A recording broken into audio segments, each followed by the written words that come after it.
তুমি কল্পনাও করতে পারছো না যে এই মানুষটা আবার তোমার লাইফে কিন্তু ফিরে আসতে চলেছে। তোমার মনে হয়েছে যে সবকিছু শেষ, রিলেশনশিপ ওখানেই শেষ হয়ে গেল, কিন্তু এটা শেষ নয়।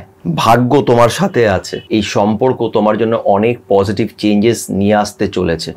যখন আমরা একটা রিলেশনশিপের মধ্যে যাই তখন আমাদের মাথায় একটা প্রশ্ন আসে যে এই রিলেশনশিপটা কতদিন টিকবে, আমরা কি সারা জীবন সাথে থাকবো, এই জন্মে কি আমরা এক হব, আর এই মানুষটার সাথেই কি আমার বিয়ে হবে।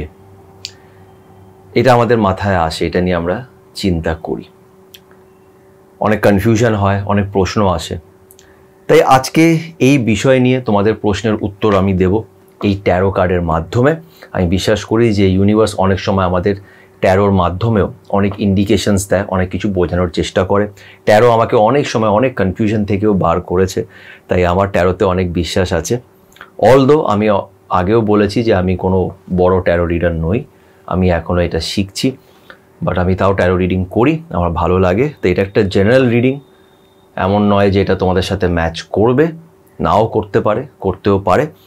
তো যেটা আমি প্রত্যেকবার করি সেটা হচ্ছে তোমাদের সামনে দুটো কার্ড থাকবে, পাইল 1 পাইল 2। যেই কার্ডটা তোমার বেশি অ্যাট্রাকটিভ মনে হচ্ছে, যেই কার্ডটা তোমাকে বেশি টানছে নিজের দিকে, সেই কার্ডের রিডিংটা তোমরা দেখতে পারো। এবং আমি এর আগেও বলেছি যদি কোনো কার্ডই তুমি না চুজ করতে পারো তাহলে দুটো রিডিংই তোমরা দেখতে পারো। যেই রিডিংটার মধ্যে সিচুয়েশনটা তোমার সিচুয়েশনের সাথে বেশি ম্যাচ করবে সেই রিডিংটাই তোমার।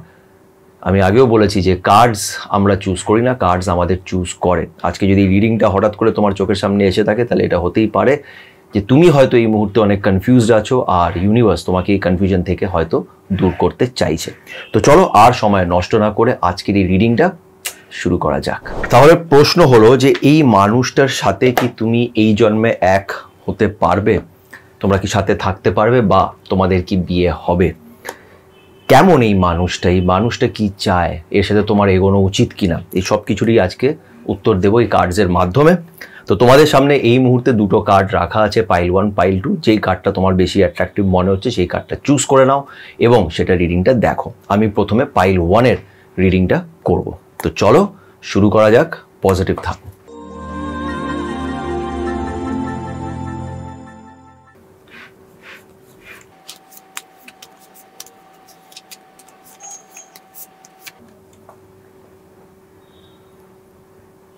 পাইল 1-এর জন্য এই কার্ডটা এসছে, oh wheel of fortune, very nice card. পাইল 1 যারা যারা চুজ করেছো খুব পজিটিভ কার্ড এসছে। তো চলো এই কার্ডটা কি বলে দেখা যাক। দেখো এই কার্ডটার নাম হচ্ছে হুইল অফ ফরচুন, ঠিক আছে। হুইল চাকা, ফরচুন, সম্পূর্ণ তোমার লাইফটা হঠাৎ করেই এই মানুষটার সাথে পাল্টাতে চলেছে।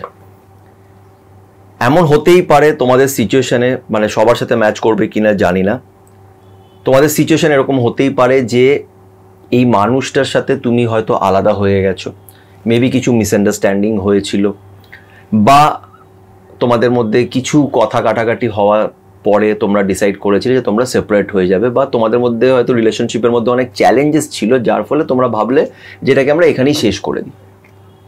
এবার তুমি কল্পনাও করতে পারছো না যে এই মানুষটা আবার তোমার লাইফে কিন্তু ফিরে আসতে চলেছে। তোমার মনে হয়েছে যে সবকিছু শেষ, রিলেশনশিপ ওখানেই শেষ হয়ে গেল, কিন্তু এটা শেষ নয়, ইটস আ বিগিনিং। এটা একটা নতুন বিগিনিং হবে, একটা নতুন করে জিনিসটা তোমার আবার স্টার্ট হবে। এই মানুষটা ফিরে আসবে এবং একটা নিউ স্টার্ট নেবে। যাই চ্যালেঞ্জেস ছিল এই সব কিছুকে লড়ার একটা ক্ষমতা নিয়ে, যে ঠিক আছে আমি লড়বো। প্রথমে হয়তো তোমরা ডিসাইড করেছিলে যে না আলাদা হয়ে যাবো বা সেপারেট হয়ে যাবো, এই রিলেশনশিপের কোনো মানে নেই, এগোতে পারবো না, অনেক প্রবলেম, ছেড়ে দাও। কিন্তু ল্যাটার অন এটা রিয়েলাইজেশন হয়েছে এই মানুষটার যে না, এই রিলেশনশিপটার আমি ওকে ছাড়া হয়তো থাকতে পারবো না, আমাকে এগোতে হবে। আর একটা সম্পূর্ণ নিউ স্টার্ট তোমাদের লাইফে আসতে চলেছে, এই মানুষটা আবার ফিরে আসতে চলেছে। যদি তোমার এই প্রশ্নটা থাকে যে এই মানুষটা কি ফিরে আসবে এবং এর সাথে কি আমি এই জন্মে থাকতে পারবো, তাহলে সেটার আনসার হচ্ছে ইয়েস। কিন্তু এটা হওয়ার সম্পূর্ণ চান্সেস আছে, ভাগ্য তোমার সাথে আছে। এই সম্পর্ক তোমার জন্য অনেক পজিটিভ চেঞ্জেস নিয়ে আসতে চলেছে। নতুন স্টার্ট মানে শুধু এইটা না যে রিলেশনশিপটা নতুন স্টার্ট হচ্ছে, তোমার লাইফেও অনেক পজিটিভ চেঞ্জেস আসতে চলেছে। व्हील ऑफ फॉर्च्यून, समय का पहिया घूमने वाला है, যেটা বলে না যে এবার সময় এবার নিজের খেলা তোমাদের দেখাবে।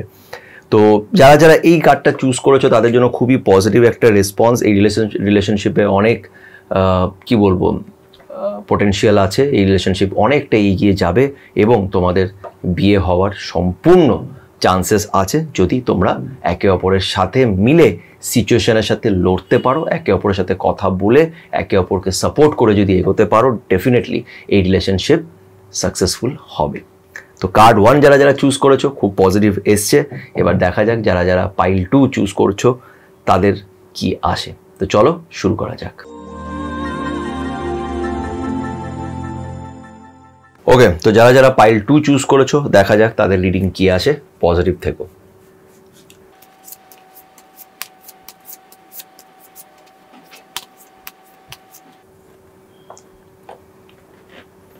ওকে, পাইল 2 তাদের জন্য এটা এসছে। ওকে, দি হ্যাংড ম্যান। ঠিক আছে, এটাও খুব একটা খারাপ নয়, বাট দেখা যাক কি বলে এই কার্ডটা। দেখো যাদের জন্য যারা এই পাইল নাম্বার 2টা চুজ করেছো তাদের জন্য কার্ড এসছে দি হ্যাংড ম্যান। এবার বিষয়টা হলো এখানে পরিস্থিতিটা হচ্ছে যে হয় তুমি বা সামনের মানুষটা যার জন্য তুমি এই রিডিংটা দেখছো, এই মানুষটা বা এটা তোমার সাথেও ম্যাচ করতে পারে, সেটা হচ্ছে যে তোমরা একটু পজ নিয়েছো, মানে একটু ব্রেক, বুঝতে পারছো না যে এটা নিয়ে কি করা যেতে পারে, একদম স্টাক ফিল করছে এই মানুষটা যার জন্য তুমি ভিডিওটা দেখছো। আর এটা তোমার সাথেও হতে পারে যে তুমিও হয়তো এরকম ফিল করছো।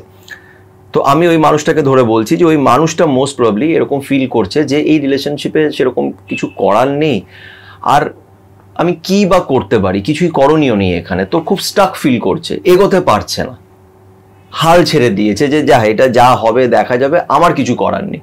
যদি পরিস্থিতি কিছু ক্রিয়েট করে দেয় তাহলে এগোবো, আদারওয়াইজ এটাকে নিয়ে আর বেশি ঘাটাবো না। এটা একটা নিউট্রাল কার্ড, একটা ব্যালেন্স কার্ড, মানে নেগেটিভও নয় পজিটিভও নয়, এটা একটা ব্যালেন্স। মানে তোমরা সাথে থাকতেও পারো, হয়তো নাও থাকতে পারো, এরকম একটা ব্যাপার। মানে এটার মধ্যে কেউ ইনিশিয়েটিভ নিচ্ছে না, হয়তো ঝামেলা ফামেলা হয়েছে, কথা কাটাকাটি হয়েছে, মিসআন্ডারস্ট্যান্ডিং হয়েছে, কিন্তু ওটাকে গিয়ে যে আমি ঠিক করব সেটার আমার আর কোনো ইচ্ছে নেই, আমার ভালোও লাগছে না, আমি জাস্ট এমনি বসে আছি। হয়তো অনেক চ্যালেঞ্জেস আছে, আমার নিতে ইচ্ছে করছে না, আমি কিছু করতে চাই না, যদি কিছু হওয়ার থাকে ভগবান আমাদের করিয়ে দেবে, এই বিশ্বাস নিয়ে এগিয়ে যাচ্ছে। সম্পূর্ণ স্টাক এই মানুষটা, বা হয়তো তুমি স্টাক, মানে তোমার এই মানুষটার প্রতি খুব একটা কোনো ট্রাস্ট নেই, বুঝতে পারছো না যে কি করা উচিত, বা তোমার নিজের থেকে কিছু করতে ইচ্ছে করছে না, তুমি ভাবছো ও করবে। বা এটা উল্টোও হতে পারে যে ও এরকম ভাবছে যে আমি নিজের তরফ থেকে ভাই কিছু আর করবো না, যদি সামনের মানুষটা আমাকে ভালোবাসে তো ও আসবে, ও এসে নিজের থেকে কথা বলবে, যা হবে দেখা যাবে। তো আমি তোমাদের এটা সাজেস্ট করতে পারি যে এই রিলেশনশিপ কিন্তু আগে এগোতে পারে, ডেফিনেটলি এগোতে পারে, আর তোমরা একও হতে পারো। বাট তার জন্যে আমি তো জানি না এক্স্যাক্টলি এটা তোমার সাথে হচ্ছে না ওর সাথে, বাট তোমার যদি মনে হয় বা তুমি যদি চাও যে এই মানুষটা তোমার লাইফে ফিরে আসুক, তো আমি এটা বলে দিতে পারি যে এই মানুষটা তোমাকে ভালোবাসে, ও চায়ও আসতে, কিন্তু নিজের থেকেও কোনো এফর্ট আর দিতে চাইছে না। মেবি হয়তো আগে অনেক এফর্ট দিয়েছে, হতাশ হয়ে গেছে, আর ওর ইচ্ছে করছে না যে আমি আর কিছুই করব, গিভ আপ করে দিয়েছে। তো এখানে আমি তোমাকে এটা সাজেস্ট করব যে তোমার পার্টনার যদি এরকম হয়ে থাকে তাহলে তুমি তার সাথে গিয়ে কথা বলো, তার সাথে একদিন প্ল্যান করে দেখা করো, দেখা করে মন খুলে তার সাথে কথা বলো, তার মনের কথাটাকে জানার চেষ্টা করো যে ও কি কি জিনিস নিয়ে ভাবছে, ওর কোথায় প্রবলেম হচ্ছে। অনেক সময় কথা বললে অনেক জিনিসেরই সলিউশন পাওয়া যায়, কিন্তু তার সাথে ডিরেক্টলি কথা বলতে হবে। 10টা লোকের সাথে কথা বলে বন্ধুদের সাহায্য নিয়ে এখানে কোনো লাভ নেই, তাতে আরও মিসআন্ডারস্ট্যান্ডিংস ক্রিয়েট হবে। ডিরেক্টলি ওর সাথে বসে আরামসে ভালো করে কথা বলো, কথা বলে এই জিনিসগুলোকে সর্ট আউট করে তোমরা কিন্তু এগোতে পারো। এটা একটা নিউট্রাল কার্ড, একটা ব্যালেন্স কার্ড, ভালোও হতে পারে আবার নেগেটিভও হতে পারে।